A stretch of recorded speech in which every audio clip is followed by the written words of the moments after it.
राहुल गांधी जी ने क्या कहा? अरे कौन सा इतना बड़ा जुल्म कर लिया कि आपसे 2 सवाल पूछ लिए, जवाब नहीं दे पाए। कभी कभी मैं सोचती हूं, मुझे समझ में नहीं आता कि पब्लिक क्या सोच रही है। क्या देख नहीं रही है क्या हो रहा है? क्या आपको दिख नहीं रहा है कि आपकी सारी संपत्ति लूटी जा रही है, एक आदमी को दी जा रही है, गिने चुने उद्योगपतियों को सब कुछ दिया जा रहा है। किसकी संपत्ति है? ये राहुल गांधी की संपत्ति है, ये आपकी संपत्ति है। ये राहुल गांधी जी ने क्या कहा? अरे कौन सा इतना बड़ा जुल्म कर लिया कि आपसे 2 सवाल पूछ लिए, जवाब नहीं दे पाए ना, घबरा गए। और जो अहंकारी होते हैं, तानाशाह होते हैं, क्या करते हैं? जब सवालों का जवाब नहीं दे पाते तो पूरी सत्ता को लेकर जनता को दबाने की कोशिश करते हैं। जो सवाल उठाता है उसको दबाने की कोशिश करते हैं। आपने कभी सोचा है, आंखें खोलिए, आपने कभी सोचा है कि ये पूरी सरकार, ये सारे मंत्री, ये सारे सांसद एक आदमी को बचाने की क्यों इतनी कोशिश कर रहे हैं? इस अडानी में है क्या कि इसको आप सारी संपत्ति दे रहे हो देश की? 20 हजारों करोड़ शेल कंपनियों में इनकी हैं और आप इन पे इंक्वायरी नहीं कर सकते? ये अडानी है कौन कि आप सब उनका नाम उठते ही बौखला जाते हैं और उनको बचाने में लग जाते हैं? देखिए, आप इस देश के देशवासी हैं, ये देश आपका है, ये लड़ाई आपकी है। आज तमाम नौजवान बेरोजगार क्यों हैं? हम इश्तेहार तो देख रहे हैं, होर्डिंग देख रहे हैं, मदर ऑफ डेमोक्रेसी लिखा है। किसी बड़े अडानी से नहीं आता, रोजगार नहीं देते, छीनते हैं आपका रोजगार। तो आप समझ क्यों नहीं पा रहे हैं? आप गैस के सिलेंडर के लिए 1000 रुपए दे रहे हैं और यहां आपकी सारी संपत्ति किसी को सौंपी जा रही है। कहते हैं कि हमारी अर्थव्यवस्था बहुत तेजी से आगे बढ़ रही है, तो इतने नौजवान बेरोजगार क्यों हैं? तो जहां जहां हम जाते हैं बेरोजगार नौजवान क्यों दिखते हैं? इतनी महंगाई क्यों है? इतनी महंगाई क्यों है? क्या आप इतने बड़े काम कर सकते हो लेकिन एक गैस सिलेंडर का दाम कम नहीं कर सकते? आप छोटे व्यापारियों की मदद नहीं कर सकते? आप रोजगार नहीं बनवा सकते? तो फिर आपकी सरकार किस काम की है? लोगों को दबाने के लिए है या अडानी जी को आगे बढ़ाने के लिए है? अब आप सोचिए, कन्याकुमारी से कश्मीर तक एक आदमी चला, उसके साथ लाखों लोग चले। क्या पैगाम लेके चला?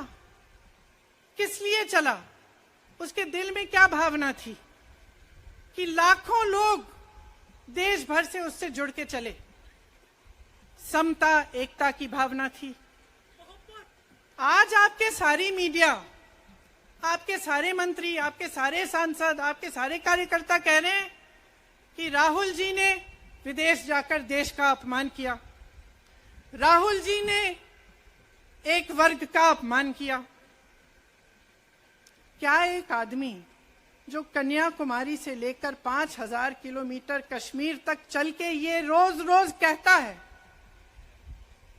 कि इस देश को एक होना चाहिए, सबको समान दृष्टि से देखना चाहिए, क्या ये आदमी देश का अपमान कर सकता है? क्या ये आदमी एक वर्ग का अपमान कर सकता है?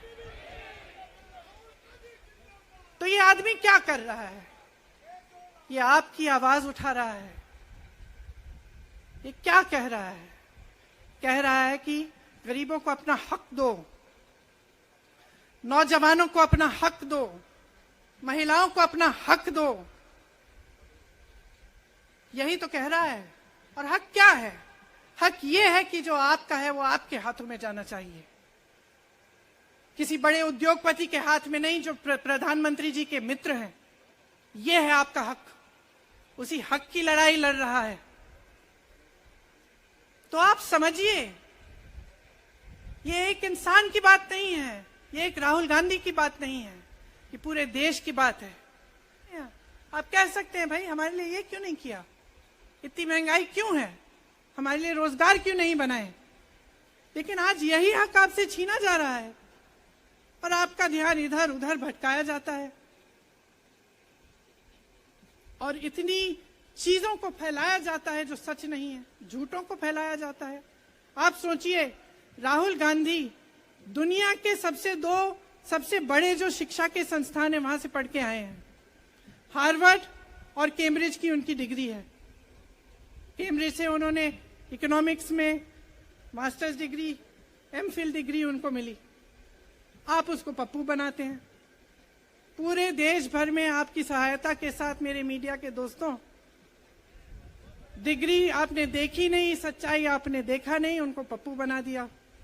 फिर पता चला कि ये पप्पू तो यात्रा में निकल आया और पता चला कि ये तो पप्पू है ही नहीं। इसके साथ तो लाखों लोग चल रहे हैं। तो घबरा गए कि राहुल गांधी ने संसद में वो सवाल उठाए जिनका उनके पास जवाब नहीं है।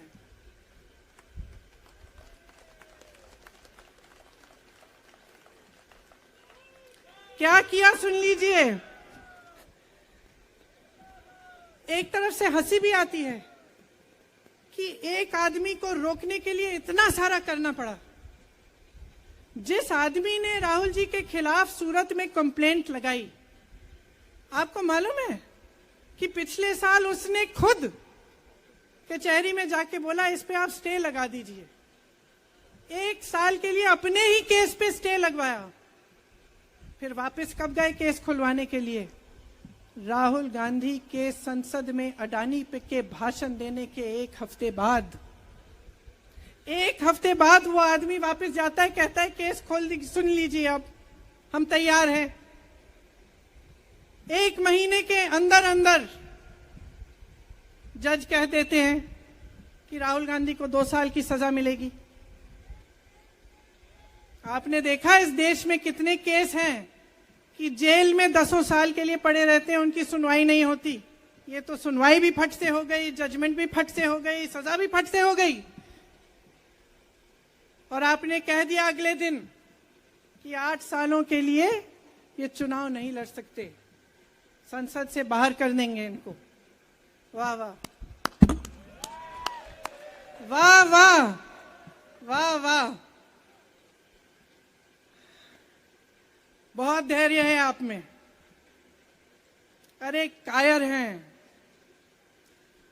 है इस देश का प्रधानमंत्री। लगा दो केस मुझ पर, लगा दो केस मुझ पर, जेल ले जाओ मुझे भी, लेकिन सच्चाई ये है कि इस देश का प्रधानमंत्री कायर है।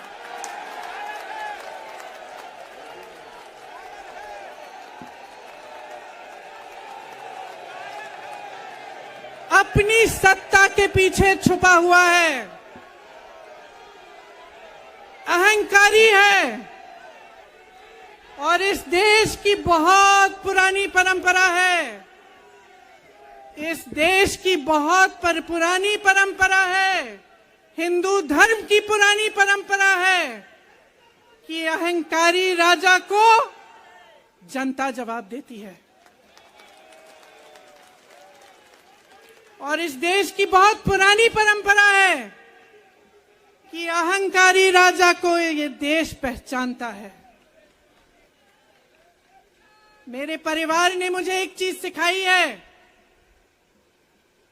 कि ये देश दिल से बोलता है और दिल से सुनता है।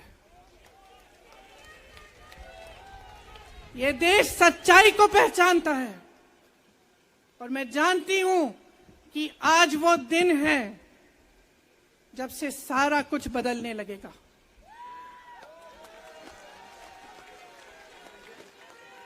मेरे मीडिया के साथियों, मैं आपसे कहना चाहती हूं, बहुत हो गया है, बहुत हो गया है। मैं जानती हूं आप पर कितना दबाव है। मैं जानती हूं कि आपको लाइन भेजी जाती है कि आज आपको ये कहना है, आज आपको ये लिखना है।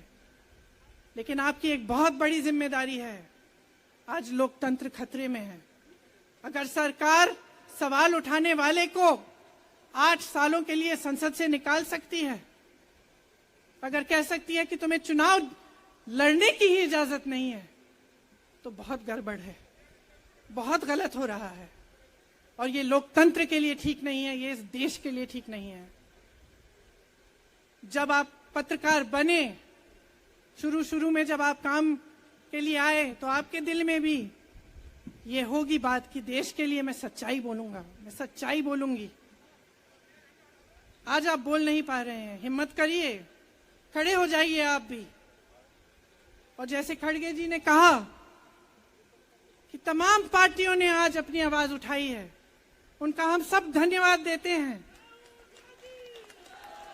और हम सबको एक होना पड़ेगा, इसलिए होना पड़ेगा क्योंकि आज ये देश खतरे में है। आज इस देश की सारी संपत्ति एक आदमी को सौंपी जा रही है और उस आदमी को बचाने के लिए पूरी सरकार खड़ी हो जाती है।